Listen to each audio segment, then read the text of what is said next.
thank you so much for joining me again. I'm Bridget, and today I'd like to explore something very, very common in today's world for most human beings, although especially in children and teens, and that is anxiety. So the process today is called Taming the Anxiety Monster.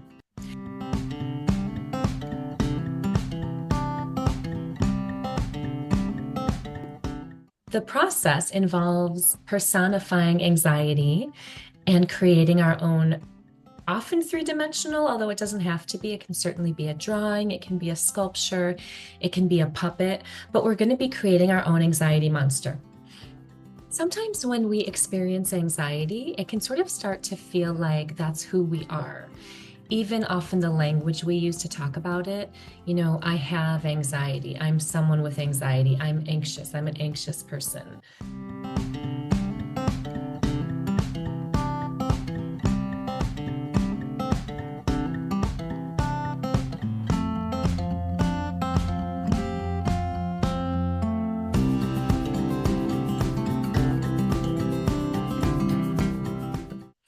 So rather than try to push the thing away, to push anxiety away, to pretend like we don't experience it, to numb it out, to distract, acknowledging it, giving it a voice, we can develop a relationship with it in a way that can be really, really effective.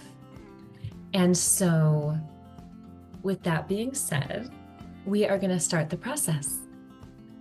Okay, so step number one is to ask your client to imagine if their anxiety were some kind of a monster, an animal, a creature, a living, tangible being. What would it look like? And this is a fun process because really, you're inviting them to get creative. And of course, anxiety is going to look very different for everyone. So invite them to explore what color would anxiety be? What is the texture? What is the size, the shape? How does it move? What does its voice sound like? Does it talk? Is it able to speak? Does it communicate in some other way?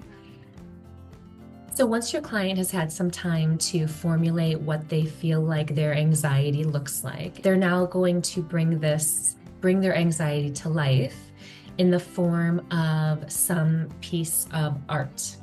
That can be something 2D if you want to draw it out, but it can be really fun to work with something three-dimensional. So maybe you're creating a sculpture, maybe you're creating a puppet. It could be anything, and of course, there's no right or wrong, and it's going to look different for everyone.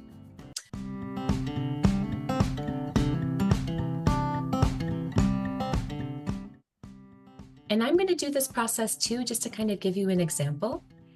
I'm in Mexico right now, traveling around, and so I don't have access to a wide range of art materials, but I'm just going to show you how this can work really using basic things. I really always want to make sure that the art directives that I share do not require fancy art supplies. You do not need to spend a lot of money. I just took a piece of paper. I have paper and I have a pen. And I ripped out a shape that I felt like really represented my anxiety can feel like. And so it actually kind of looks like a shark or a fish, which is interesting. And then I did what is in art therapy, a technique called a scribble drawing. And that's exactly what it looks like. I just took my pen and I'm going to I feel like I want to fill this all the way in, but I scribbled as much as I could scribble for now. And this can be what anxiety feels like to me. So this is part of my image. And then I have some magazines here at the house where I'm staying. And so I just looked for imagery. In my last video, I talked about collage, and I found an image of a lion, and I want to rip this out. Again, anxiety to me, I feel like I want to rip things. It doesn't feel like a calm thing. It feels like something that I want I want to express through the ripping, the tearing process.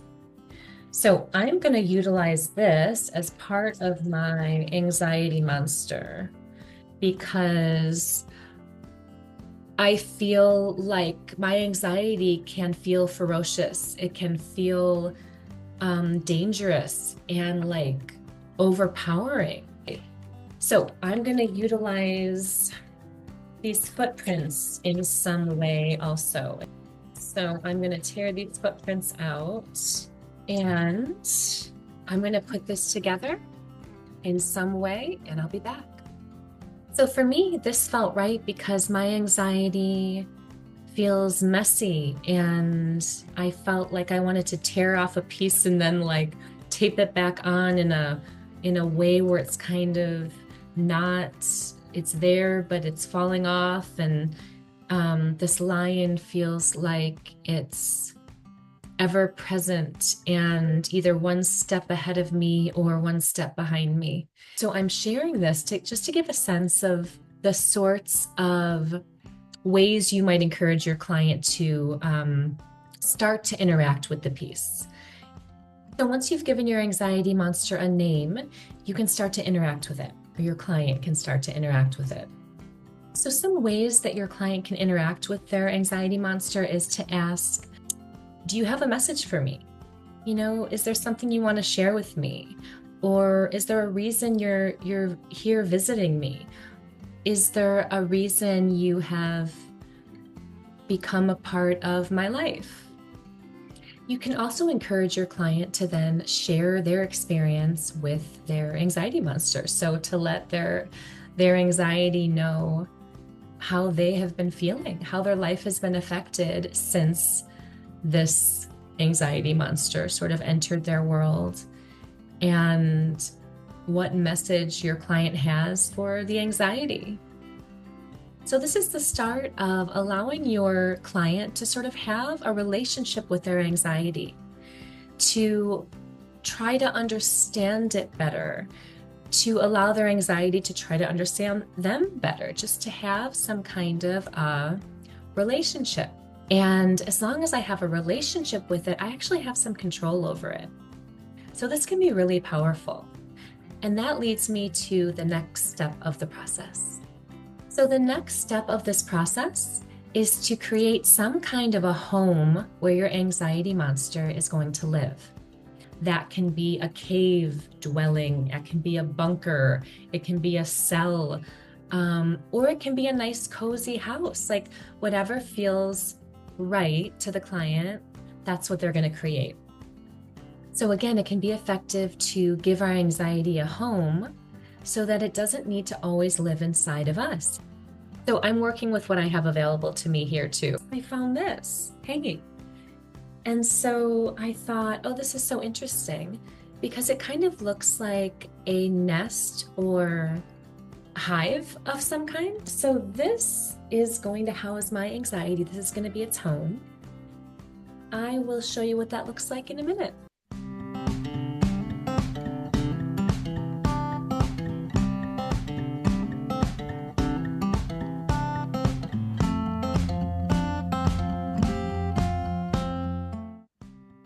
Okay, so be sure to give your client enough time to create their home. Again, that could take maybe a couple different sessions. It might take a while for them to create something that feels right.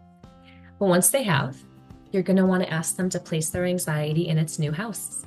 My anxiety is safely and comfortably placed inside its new home. And once it's in there, you're going to want to put it away. If you are a therapist in an office, it might, have a home somewhere in the office. If you are a parent with a child, then find a place in your home that feels tucked away where you have access to it, but it's not something that you're seeing every day.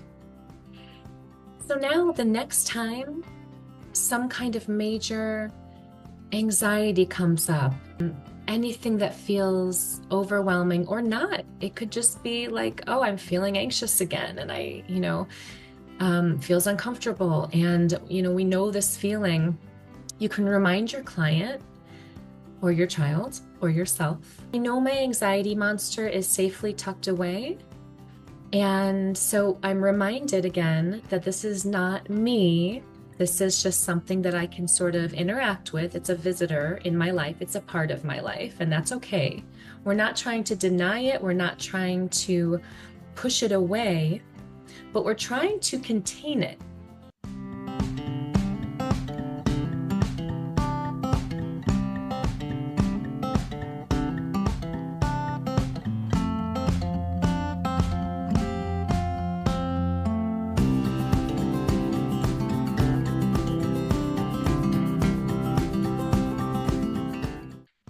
And so what you can have your client do is visit their anxiety. So this kind of continued dialoguing and interacting with your anxiety and learning to coexist with it can really be a way to tame it, which is where the name of the directive comes from. When we do these therapeutic arts-based techniques, this is another tool that we can bring in alongside other tools.